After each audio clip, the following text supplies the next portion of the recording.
Hello dear students. पिछली video हम लोग कर चुके हैं जिसमें हमने रोटेशनल मोशन में से जो एनसीईआरटी का पार्ट है एनटीए वाले उस एनसीईआरटी के पार्ट से निकाल के एग्जैक्ट क्वेश्चंस बना रहे थे। अपन ने वो रिवील कर दिए पिछली वीडियो में। नहीं देखी है तो मैं कमेंट में लिंक उसका शेयर कर दूंगा। इस वीडियो के अंदर अपन इलेक्ट्रिक पोटेंशियल एंड कैपेसिटेंस है ना, इस पोर्शन के मिलते जुलते क्वेश्चंस देखेंगे, है ना। कुछ एग्जैक्ट भी हैं, बहुत सारे मिलते जुलते होंगे जो एनसीईआरटी से लिए हुए हैं। लास्ट फ्यू ईयर्स के क्वेश्चंस देखेंगे। शुरू करते हैं। तो टाइप 1 अपना जो क्वेश्चन है वो है calculation of C equivalent and charge. मतलब आपके पास एक कैपेसिटर है, उस कैपेसिटर को आपने उन कैपेसिटर्स के सिस्टम का सी इक्विवेलेंट निकालना है और उन पे चार्ज निकालना है। तो ये 2.9 एग्जाम्पल दे रखा है आपको एनसीईआरटी में, ठीक है ना। क्या ऐसा कुछ आया हुआ है क्या नीट में? कभी कभी आया है क्या? अरे यार ये क्या है, 2023 में आया हुआ क्वेश्चन है भाई। ये देखो, दो पैरेलल में उनके साथ में एक सीरीज में सी इक्विवेलेंट निकालना है, बच्चों वाला क्वेश्चन है। यहाँ क्या है, 3 सीरीज में एक पैरेलल में। अरे वाह, कमाल हो गई यार। चलो 2023 में, क्या उससे पहले भी आया है क्या? और 2022 में भी। ये देखो यहाँ पे क्या हो रहा है, कितना बढ़िया क्वेश्चन है ये। तो हट जाएगा कैपेसिटर और ये दोनों लगे हुए हैं अपने पैरेलल में। देखो कितना आसान क्वेश्चन था। तो सी इक्विवेलेंट वाले तो पिछले 2 साल से लगातार आ रहे हैं और कैसे बच्चों वाले क्वेश्चन आ रहे हैं। तो इस साल भी प्रोबेबिलिटी है भाई, आ सकता है, बिल्कुल आ सकता है, कोई दिक्कत नहीं है। तो सी इक्विवेलेंट वाले क्वेश्चंस तो इंपॉर्टेंट है भैया, जरूर जरूर कर लेना, ठीक है। आगे चलो टाइप 2 क्वेश्चंस देखते हैं जो ट्रेंडिंग है, ठीक है ना।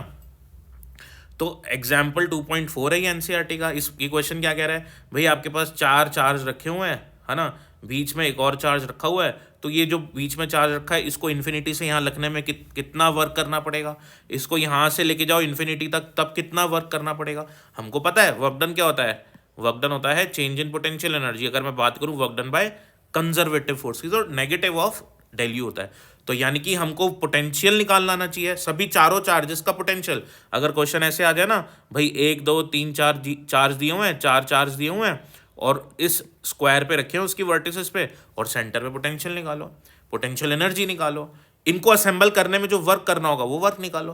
तो वी, यू और डब्ल्यू डिफरेंट डिफरेंट डायग्राम्स में, डिफरेंट डिफरेंट ओरिएंटेशंस में आपके पास चार्जेस होंगे, उनकी पोटेंशियल एनर्जी निकालो, उनको असेंबल करने में वर्क निकालो। ये ट्रायंगल हो सकता है, कोई भी शेप हो सकती है। क्या ऐसा कुछ नीट में आया हुआ है क्या? रिसेंटली तो नहीं आया है। 2007 में ऐसा क्वेश्चन था, 2005 में ऐसा क्वेश्चन था। ये दोनों बहुत अच्छे क्वेश्चन है।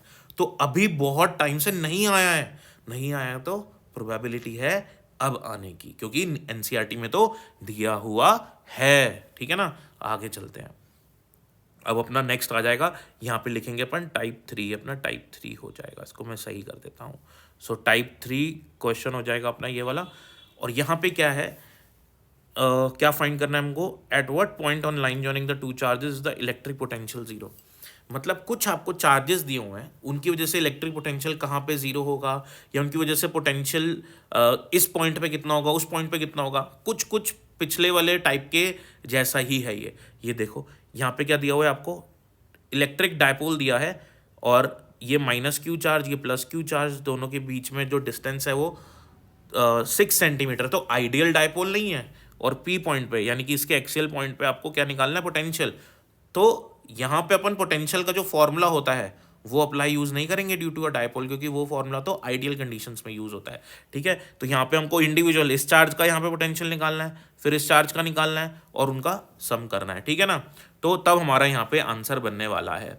तो इसको सॉल्व करने के लिए ये वाला कॉन्सेप्ट आना चाहिए था, पीछे वाला कॉन्सेप्ट आना चाहिए था, ये जो हमने पढ़ा है टाइप 2 में, ठीक है। तो ये टाइप का क्वेश्चन कब आया हुआ, ये क्वेश्चन है 2023 का क्वेश्चन है, पिछले साल का क्वेश्चन है ये, ठीक है। और सेम डायपोल की वजह से इलेक्ट्रिक पोटेंशियल पूछ रहे हैं। 2020 में आया हुआ क्वेश्चन है कि आपके पास एक शॉर्ट डायपोल है, ये डायपोल का डायपोल मोमेंट दिया है, उसका रेडियल डिस्टेंस सेंटर से डिस्टेंस दिया हुआ है, और इतने एंगल पे, यानी कि ये प्लस क्यू माइनस क्यू, और ये आपके पास आर, ये 60 डिग्री, थीटा भी दिया है, ये भी दिया है, ये भी दिया है, और यहाँ पे पी पॉइंट पे क्या फाइंड करना है, पोटेंशियल। तो डायपोल की वजह से पोटेंशियल बार बार पूछा जा रहा है।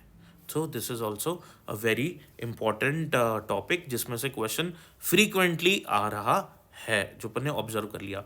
इसके बाद ये हमारा हो जाएगा टाइप 4, है ना। टाइप 4 आ जाएगा ये अपना। तो टाइप 4 में क्या है देखो अपना, ये है कैलकुलेशन ऑफ पोटेंशियल एनर्जी।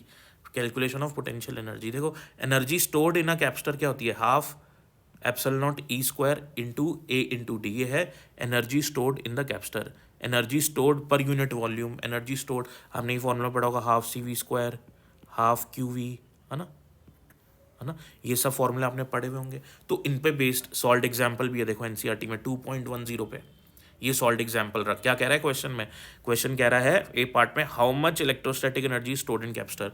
मतलब आपके एक कैपेसिटर ये है और एक सिस्टम ये है, ए से बी पे आए हो आप, तो कितनी एनर्जी स्टोर्ड है, ऐसा क्वेश्चन आपको याद आ रहा होगा, आया हुआ है।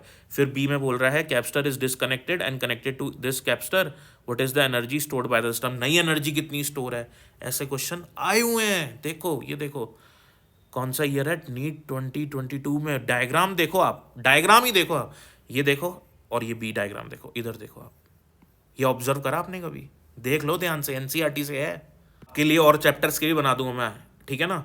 यही सब आपको पता लग जाएगा कि नीट में कोई बहुत बड़ा एग्जाम नहीं, बहुत टफ एग्जाम नहीं होने वाला, प्रैक्टिस चाहिए और ऑब्जर्वेशन आपकी हो जाएगी, यार यही चीज़ें बार बार पूछी जाती हैं बट डिफरेंट डिफरेंट फॉर्मेट में, आपको दिखा देता हूँ मैं। तो यहाँ पे भी क्या निकालना है, electrostatic energy stored by the system, अरे हद हो गई, बिल्कुल वही चीज़ पूछ रहा है, डेटा अलग है भाई, समझ में क्यों नहीं आ रही तुमको। आगे देखो, ये देखो 2019 का, ये तो 100 बच्चों का डाउट होता है, मैं पढ़ाता हूँ ना, 100 बच्चे डाउट पूछ चुके हैं मेरे से कि भाई पहले ये इससे कनेक्टेड है तो इसमें कुछ एनर्जी स्टोर है, फिर आपको ये बैट स्विच को आप यहाँ पे कनेक्ट कर देते हो, फिर ये वाला कैपेसिटर इससे कनेक्ट हो जाएगा, तो बताओ कितनी एनर्जी जो है वो लॉस हो जाएगी, लॉस ऑफ एनर्जी निकालना है। वही चीज़ है यहाँ पे, है वही चीज़ यहाँ पे, मतलब पूरा का पूरा दिया हुआ ही है अपन को एनसीईआरटी में, वही की वही चीज़ें थोड़ा सा इसको ट्विस्ट करके पूछी जा रही हैं, तो बहुत इंपॉर्टेंट है ये, ठीक है ना। तो 2022 में पूछा गया भैया, लेटेस्ट है 2019 का, 1-2 साल में, मतलब 1-2 साल में चीज़ें रिपीट हो जाती हैं, कुछ कुछ क्वेश्चन अगले साल भी आते हैं। ये लो एक और क्वेश्चन नीट 2021 का, क्या पूछ रहा है, कैपेसिटर है, energy stored in the condenser, ये तो फॉर्मूला है, फॉर्मूला उठा के दे दिया, एग्जैक्ट फॉर्मूला भी आ रहा है, कंसेप्ट तो भूल जाओ, कंसेप्ट पे बेस्ड न्यूमेरिकल तो भूल जाओ, एग्जैक्ट फॉर्मूला भी आ रहा है भैया, क्या और क्या चाहिए तुमको, बताओ तो सही, और क्या लोगे। ये तुम्हारा 5th हो जाएगा part, calculation of potential due to shell and concentric shells. देखो ये पार्ट जो है ये है वन डे ग्राफ जनरेटर, ठीक है ना। अब इसमें जो कॉन्सेप्ट यूज होता है ना, एक स्फेयर का स्फेरिकल शेल जो है अपना, अगर उस पर क्यू चार्ज है, आर उसकी रेडियस है, तो उसका पोटेंशियल क्या होता है, KQ/R। तो यहाँ पे अंदर वाले शेल और बाहर वाले शेल दोनों का पोटेंशियल लिखा हुआ है, दोनों पे चार्जेस हैं, उनका पोटेंशियल डिफरेंस लिखा हुआ है यहाँ पे। तो दो शेल का जो पोटेंशियल डिफरेंस होता है ना, बहुत इंपॉर्टेंट है। आगे देखो नीट 2022 में एक कंडक्टिंग, 2 हॉलो कंडक्टिंग स्फेयर हैं, इक्वल चार्ज है, पोटेंशियल, उनके पोटेंशियल के बारे में ही क्वेश्चन है यार। चीज़ें हमको बस क्या होता है, ध्यान से देखना होता है, हमको ध्यान से करेंगे तो हमको पता लगेगा कि सब कुछ वहीं से उठ के आ रहा है। 2022 का क्वेश्चन है, ठीक है। कंडक्टिंग शेल हो, या तो कंडक्टिंग शेल बोल, तो शेल का मतलब क्या है, हॉलो स्फेयर, और अगर सॉलिड कंडक्टर हो तो, सॉलिड कंडक्टर हो तो उसमें क्या होगा, सॉलिड होगा वो, बस अंदर से हॉलो नहीं होगा। लेकिन अगर दोनों कंडक्टिंग है तो दोनों में सिमिलैरिटी क्या है कि दोनों में चार्जेस जो होंगे वो आउटर सरफेस में होंगे, तो दोनों में कोई डिफरेंस नहीं है अगर कंडक्टिंग है तो, ठीक है ना। ये आ गया अपना टाइप 6। टाइप 6 में क्या है, इलेक्ट्रिक फील्ड और पोटेंशियल के बीच का रिलेशन। इस पे बेस्ड क्वेश्चन भी बहुत इंपॉर्टेंट है भैया।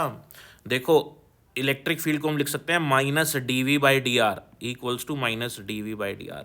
मतलब ये क्वेश्चन कहाँ पे यूज आएगा, अगर तो तुमको पोटेंशियल गिवन है और इलेक्ट्रिक फील्ड फाइंड करनी है, तो पोटेंशियल का क्या करो, डिफरेंशिएशन, तो क्या आ जाएगी, इलेक्ट्रिक फील्ड। इसका वाइस वर्सा उल्टा, यहाँ पे इलेक्ट्रिक फील्ड वेक्टर गिवन है और पोटेंशियल डिफरेंस पूछ रहा है, तो ये वाला फॉर्मूला यूज़ करना होता है अपन को, ठीक है। यहाँ पे dr वेक्टर आपका ये होता है। तो ये दोनों जो टॉपिक है ना, इस चैप्टर के मोस्ट इंपॉर्टेंट टॉपिक हैं, इलेक्ट्रिक फील्ड और इलेक्ट्रिक पोटेंशियल में रिलेशन। क्वेश्चन देखो आप 2020 में आया है, मतलब बहुत पहले आया है, तो एग्जामिनर क्या सोचता है कि चीज़ों को रिपीट ना करे वो, ठीक है ना। तो बहुत जो पहले आई चीज़ें हैं उनका अब आने के चांसेस बहुत ज़्यादा हो जाते हैं। तो इक्वल्स टू -dV/dr पे बेस्ड एक क्वेश्चन 2020 में आया। उससे पहले ये देखो क्या है, पोटेंशियल आपको गिवन है, इलेक्ट्रिक फील्ड फाइंड करनी है। तो मैंने अभी अभी आपको बताया था कि अगर आपको इलेक्ट्रिक फील्ड फाइंड करनी है, ये देखो इक्वल्स टू माइनस dv/dr, इसका डिफरेंशिएशन करना है, पार्शियल डिफरेंशिएशन यहाँ पे आपको करना पड़ेगा। 2015 का क्वेश्चन है, उससे पहले 2014 का क्वेश्चन है। फिर से इलेक्ट्रिक फील्ड, इलेक्ट्रिक फोर्स पता लगाना है, वो इलेक्ट्रिक फील्ड से ही आएगा, फोर्स भी इलेक्ट्रिक फील्ड से ही आने वाला है। तो again these questions are asked in NEET, but बहुत टाइम हो गया आए नहीं है क्वेश्चंस, आ सकते हैं, ध्यान दो। आगे चलो, टाइप 7 है इक्विपोटेंशियल सरफेसेस। मैं इस चैप्टर में ना 3 टॉपिक को बहुत ज़्यादा प्रायोरिटी देता हूँ। एक तो मैंने अब आपको बताया ई और वी के बीच का रिलेशन बहुत इंपॉर्टेंट है, आते हैं उससे क्वेश्चंस, बनते हैं, इंपॉर्टेंट है, बच्चे घबराते हैं उससे। अगर थोड़ा सा इस साल पेपर टफ रहता है ना, तो उससे आपको एक क्वेश्चन मिलेगा, क्योंकि उसमें थोड़ी सी मैथ्स रहती है, और जनरली नीट के बच्चे मैथ्स से डरते हैं ना, आप नहीं डरते, कुछ बच्चे डरते हैं, डर के नीट के लिए एग्जाम की तैयारी कर लेते हैं वो। चलो छोड़ो, हम तो सबके लिए बेस्ट विशेस ही मतलब विश करते हैं कि सबका पेपर बढ़िया से बढ़िया हो। आगे चलते हैं अपन, टाइप 7 आ गया अपना। तो टाइप 7 के अंदर है इक्विपोटेंशियल सरफेसेस। यार इसमें ध्यान दो, नीट में जो भी डायग्राम दिया ना तुमको एनसीईआरटी पे, ये दिया इक्विपोटेंशियल सरफेस का डायग्राम एक चार्ज के लिए, ठीक है ना, ये यूनिफॉर्म इलेक्ट्रिक फील्ड के लिए, ठीक है ना, ये डायपोल्स के लिए दिए हैं आपको। तो यहाँ आपको ध्यान रखना है कि ये वाले डायग्राम्स भी पूछे जा सकते हैं, अभी तक नहीं पूछे गए हैं, सीबीएसई में आते हैं ये, ठीक है ना। तो बहुत सारी चीज़ें, आजकल सीबीएसई का भी लेवल अप हो चुका है, सीबीएसई में जो पीवाईक्यूज आते हैं उसका भी लेवल अच्छा ही है, बेकार नहीं है, ठीक है। तो ये देखो, ये क्वेश्चन आया हुआ 2017 में, इक्विपोटेंशियल सरफेसेस पे बेस्ड है, ठीक है। 1 2 ये तो ये आ गया आपका इक्वल्स टू माइनस dv/dr, उस पे बेस्ड है ये वाला, ठीक है। तो इक्विपोटेंशियल सरफेस पे फिलहाल तो अपने पास एक ही क्वेश्चन है, बट ये टॉपिक इंपॉर्टेंट है, ये ध्यान रखो कि अभी तक इसमें से क्वेश्चन कम आए, but topic is very very important. अब अपन बात करते हैं prediction for upcoming NEET exam. इसी पोर्शन को उठाऊंगा मैं, और कहीं नहीं जाऊंगा, एनसीईआरटी से बाहर नहीं जाऊंगा मैं। देखो एनसीईआरटी में ये वाला जो एग्जाम्पल दे रखा है ना, सॉल्ड एग्जाम्पल, भाई साहब बहुत इंपॉर्टेंट है ये। इसी के अंदर 1 2 3 4 5 क्वेश्चन है, छोटे छोटे, बिल्कुल ये नीट लेवल के क्वेश्चन है 5, बहुत आसान। कि एक पॉजिटिव चार्ज के पास में आप Q से P पे आओ तो एनर्जी बढ़ेगी कि घटेगी, नेगेटिव चार्ज को लाओ, है ना, work done by conservative force, work done by non conservative force, positive होगा नेगेटिव होगा, वेरी इंपॉर्टेंट है, बिल्कुल नीट लेवल क्वेश्चन है, बेसिक क्वेश्चन है। So this is the predictable question, अभी नहीं आया है, आ सकता है। दूसरी बात, ये वाला देखो आप, एग्जाम्पल 2.5, ये थोड़ा सा टफ लेवल पे है। ये क्वेश्चन क्या है कि आपको इलेक्ट्रोस्टैटिक पोटेंशियल एनर्जी फाइंड करनी है इन दोनों चार्जेस की वजह से, इन पॉइंट्स पे -9 और +9 सेंटीमीटर पे रखे हुए दोनों चार्ज। फिर उसके बाद क्वेश्चन कह रहा है how much work is required to separate. ये वाला वर्क डन वाला मैंने आपको बताया था अभी शुरू में कि वर्क डन वाली क्वेश्चंस इंपॉर्टेंट है, तो ये भी कुछ वैसा ही क्वेश्चन है। और सी पार्ट जो आता है ना इसका, वो मैंने यहाँ फोटो में नहीं है, सी पार्ट जो है इसका वो और भी इंपॉर्टेंट है। सी पार्ट में क्या है, ये दोनों जो चार्जेस होंगे ना, बताया तो मैं आपको, 7 माइक्रोकुलम का और -2 माइक्रोकुलम का, एक +9 सेंटीमीटर पे रखा है, ये वाला -9 सेंटीमीटर पे है, और ये वाला +9 सेंटीमीटर पे है। इनको फिर हम एक एक्सटर्नल फील्ड में भी रख देते हैं, ठीक है ना। फिर इस पूरे सिस्टम की पोटेंशियल एनर्जी निकालनी है। सो ये 3 क्वेश्चंस हैं इसी एग्जाम्पल 2.5 में, ये बहुत इंपॉर्टेंट है। अगला जो प्रिडिक्शन है वो ये है मल्टीपल डाई इलेक्ट्रिक वाले क्वेश्चन। मल्टीपल डाई इलेक्ट्रिक वाले क्वेश्चन नीट में आए हुए हैं, आप चेक कर सकते हो पीवाईक्यूज में, लेकिन वो रीसेंट एग्जाम्स में 2021, 2, 3 इनमें नहीं पूछे गए हैं।